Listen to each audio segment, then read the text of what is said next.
రాష్ట్రంలో వర్షాలు పడటంతో వజ్రాల వేటలో కర్నూలు, అనంతపురం రైతులు బిజీ అయిపోయారు.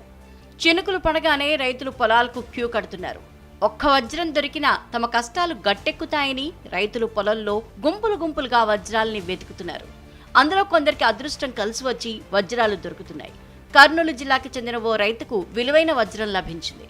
దీంతో ఆయన పంట పండింది. వజ్రం విలువైనది కావడంతో చుట్టుపక్కల వ్యాపారస్తులు ఆ రైతింటికి చేరుకున్నారు. ఆ వజ్రాన్ని కొనేందుకు పోటీ పడ్డారు.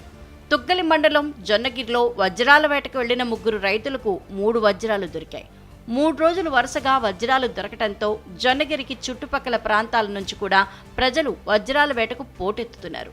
దొరికిన 3 వజ్రాల్లో ఒకటి 6 లక్షలు, ఇంకొకటి 2,50,000, మరో వజ్రం 1,20,000 రూపాయలకు జొన్నగిరికి చెందిన వజ్రాల వ్యాపారి కొనుగోలు చేసినట్లు తెలుస్తోంది.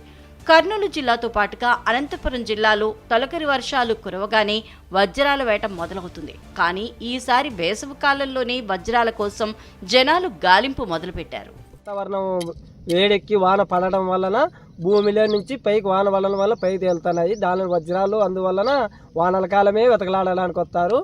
అదిగాక జొన్నగిరి అంటే యాక్చువల్గా జొన్నగిరి కాదు, స్వర్ణగిరి అంటారు. శ్రీకృష్ణదేవరాయలు పరిపాలించినది. అక్కడ చేసి అన్ని చేసేది అంతా ఇక్కడే ఉన్నది. అశోక చక్రవర్తి శిలాశాసనం ఇక్కడే ఉంది. అప్పుడు బ్రిటిష్ వాళ్ళు వచ్చి మన సంపద అంతా దోసుకొని పోవడం వలన శ్రీకృష్ణదేవరాయలు ఉండే పాలకులు అక్కడ పాలిసి పట్టే వజ్రాలను పట్టేవాళ్ళు.